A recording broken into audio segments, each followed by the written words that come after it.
Good morning sir. Morning.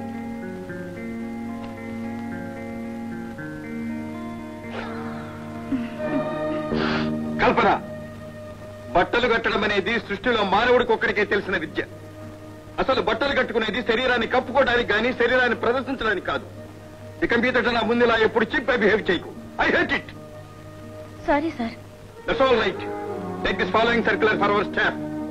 Friends,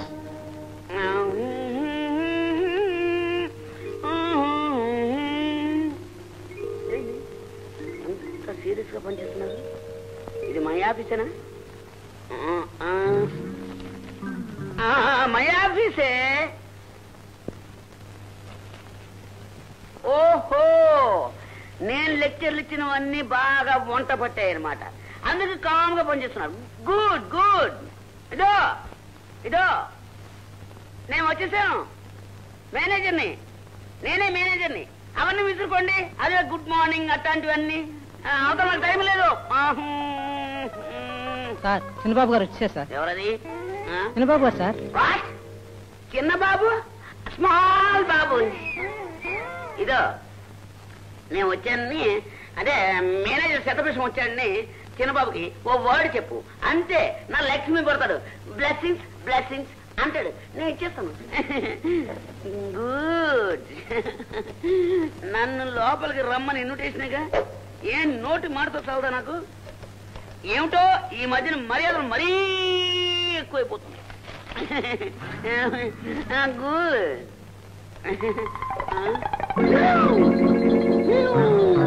ఏదో పక్కదవని పిల్ల పీచు గలవండి. నన్ను క్షమించను, లేకపోతే బూట్ల కాలు కట్టుకుపోతాను.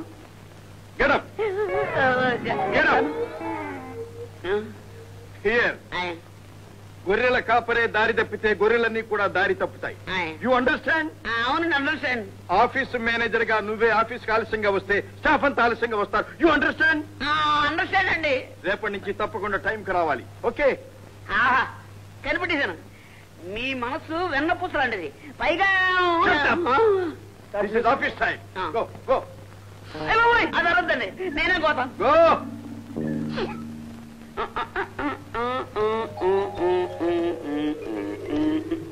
ఏంటమ్మా ఈ నాట్ కమింగ్? అర్జెంట్ లెటర్స్ ఉన్నాయి, టైప్ చేసి బాస్కి ఇవ్వాలి. పెద్దగా పని చేయి, అప్పుకొస్తావు. నా బ్రష్ నీకు ఎప్పుడూ ఉంటాయి. నేను వస్తా. చూడండి.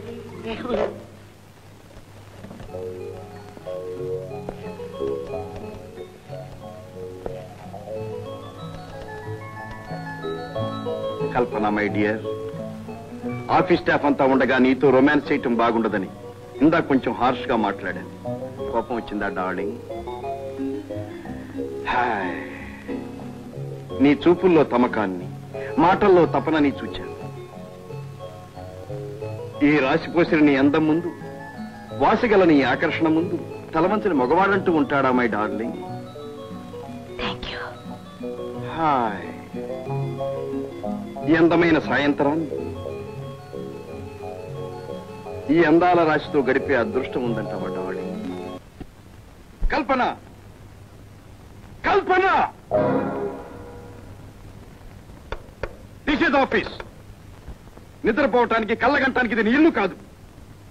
ఓ, what is the time? What is the time? 5 దాటిన తర్వాత ఆఫీసులో ఎందుకున్నావు? డిస్పాచ్ వర్క్ ఉందని. Hell with the work. ఆఫీసులో 5 గంటలు దాటిన తర్వాత ఎవరు ఉండటానికి వీల్లేదు. టైంకి రావాలి, టైంకి వెళ్ళిపోవాలి. That's my principle. అండర్స్టాండ్? అర్థమైందా? ఓకే,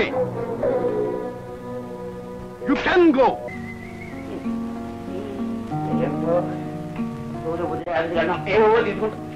ఏమిటో మంచి కోటింగ్ పనులు ఉన్నావు. పద్ధతితో చిన్న మీటింగ్ ఉంది నాన్న. Very good, very good. పట్టుకోదా మర్చిపో.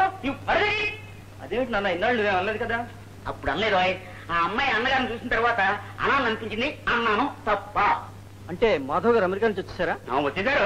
నా కోటింగ్ నాకు ఇచ్చేశారు. ఇంకా చాలా మంది ఉన్నారు పెండింగ్ ఫైల్స్ లాగా. నానా, ఆ అమ్మాయి నువ్వు ప్రేమిస్తున్నావు తెలిసిందంటే ఆయన మన ఇద్దరిని చిప్స్ కింద కట్ చేసి ఫ్రై చేసి హాయిగా టిఫిన్ లో తింటారు. మర్చిపోరు బాబు, నీకు దండం పెడతాను. అదేంటి నాన్న, నాకు కావాల్సిన పద్మకు నేనంటే ఇష్టం అంతే. అంతే కథలు. సుపుత్ర, నా అడ్వైస్ విని హాయిగా వైజ్ గా బతుకు. ఇదిగో, నువ్వా నాకు ఒకగానొక కొడుకువే, నేనా నీకు ఒకగానొక తండ్రినా? మరి బతుకుంటే వడప పంపుని బతకత్తరా. ఇంకా కుదరలేదనుకో బీడీలు చుట్టూ బతుకు.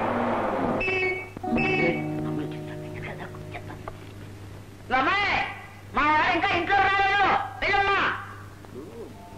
మనం ఏ పని చేసినా సరే కొంచెం గుర్తుగా చేసాము. నీకో విషయం చెప్పాలి గోపి. నిన్ను విషయం అడగాలి పద్మ. ఏమిటిది? నువ్వు చెప్పాలనుకుంది చెప్పే, నేను అడగాలనుకుంది అడిగేస్తాను. మా అన్నయ్య అమెరికా నుంచి వచ్చాడు తెలుసా? నేను అడగాలనుకున్నది అదే. చాలా కోపిష్టం చెప్పాడు మా నాన్న. అవునా? మా అన్నయ్య చాలా మంచివాడు గోపి. కాకపోతే కాస్త గంభీరంగా ఉంటాడంతే. మనుషుల్ని అర్థం చేసుకోగలిగిన మనసున్న మనిషి. ఓ అలాగా. గంభీరంగా ఉండడంలో అమ్మ పోలికి వచ్చిందనుకో. ఇన్నాళ్ళు మన పెళ్లి విషయం అమ్మతో చెప్పడానికి భయపడ్డాను. 4 రోజులాగి అన్నయ్యతో మెల్లగా మన పెళ్లి విషయం చెప్తాను. ఆయన వీల్లేదంటే? ఏం లేదంటే మోహన్ చూడు పాపం ఎలా అయిపోయిందో. ఒకవేళ నేను నిన్ను పెళ్లి చేసుకోవడానికి మా అన్నయ్య వీల్లేదన్నాడు అనుకో.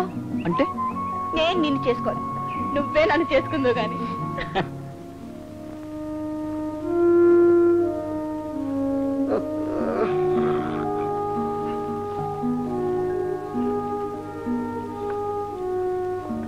మాధవ్, 1 గంట అవుతుంది. తర్వాత చూసుకుందాం లెక్కలు. వెళ్ళి పడుకో. అమ్మా, ఒక మాట అడుగుతాను. మామయ్య మనిషేనా? ఆయన గురించి నీ అభిప్రాయం ఏమిటమ్మా? అన్నయ్య మగదిక్కులేని మనకు ఇంతకాలం అండగా ఉన్నాడు. అండో బండో అండగా ఉన్నట్టుండి కొండంత ఆస్తికి అజేశాడమ్మా. అవునమ్మా, చూడు ఎన్నిసార్లు ఎన్ని లక్షలతో సొంత కింద వాడుకున్నాడు.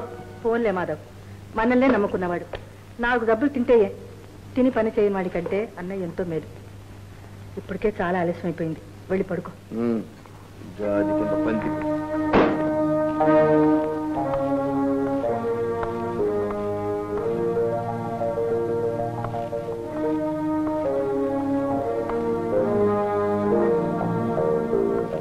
రమణ కబుర్ చేశామట? అవును, పనుండే పిలిపించాను. అకౌంట్ పుస్తకాలు ఆడిటర్ గారి దగ్గర నుంచి తెప్పించాను. మీరు చెప్పినట్టు వారు తీర్థయాత్రలకు వెళ్ళలేదు, ఇంటి యాత్రలోనే ఉన్నారు. మరి వాడు నాతో అలా చెప్పాడేమిటా కాకి? Okay, that's all right. అసలు మిమ్మల్ని ఎందుకు పిలిపించారో తెలుసా?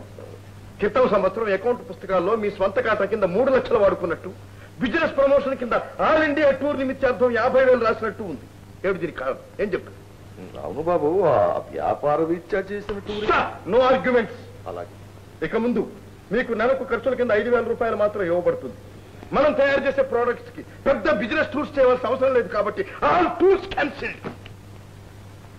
ఉన్ని బట్టల కోసం ఆశపడితే ఉన్న బట్టలు పోయాయని జీతం మరి 5,000 అయితే బ్రతకడం ఇబ్బంది అవుతుందేమో.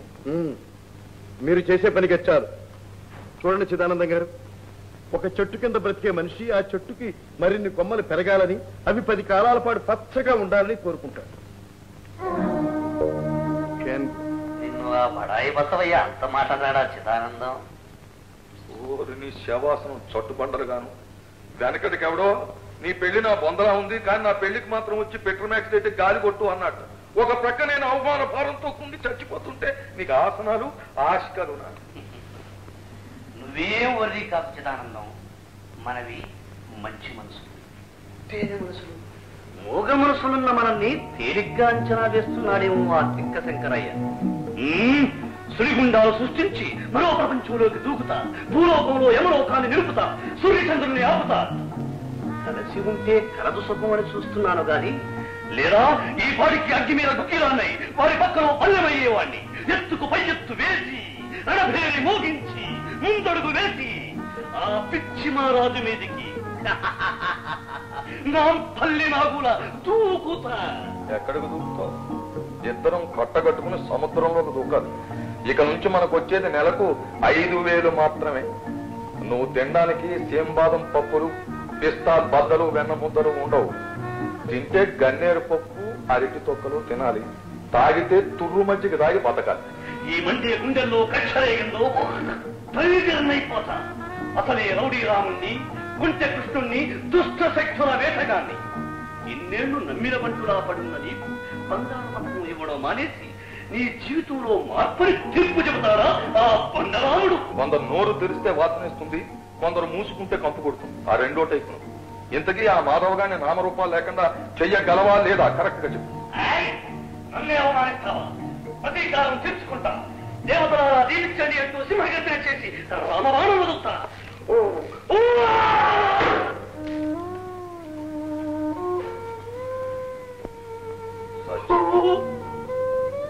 మరీ అంత బాధపడిపోకరా. నీది అసలే మంచి మనసు, లేత మనసు, తేనె మనసు.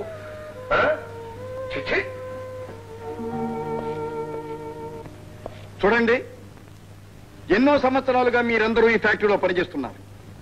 వ్యాపారం లాభం మీద సాగుతున్నది, నష్టం మీద సాగుతున్నది మీ అందరికీ తెలియని విషయం కాదు. గత 10 సంవత్సరాలుగా మన factory yes Madhav speaking. Mister Jones, it's all right. The goods will be delivered tomorrow. Thank you. Well, మన కంపెనీ లాభ నష్టాల దృష్ట్యా మీ అందరి విషయంలో నేను ఒక నిర్ణయానికి వచ్చాను. Yes Madhav speaking. Mister David, how do you do? Okay, I will see you this afternoon in the boat club. Okay okay. బరువు మోసేవాడి కష్టం పల్లికి ఎక్కేవాడికి తెలియాలి. అందుచేత ఈ సంస్థను మీ సొంతంగా భావించి దీన్ని పెంచి పెద్ద చేసిన మీ అందరికీ ఈ సంవత్సరం 20% బోనస్ ఇస్తున్నాను. This is working hour. Understand? Go go. ఏమిటి మాధవ్, కాశ్మీర్ వెళ్తున్నావా? అవునమ్మా, కాశ్మీర్లో మన యాపిల్ గార్డెన్స్ 15 సంవత్సరాలుగా ప్రతి ఏటా నష్టమే వస్తుందమ్మా.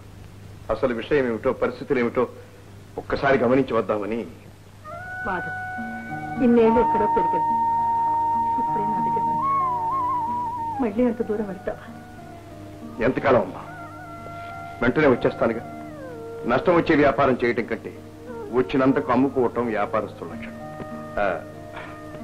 పరిస్థితులు స్వయంగా చూస్తాను.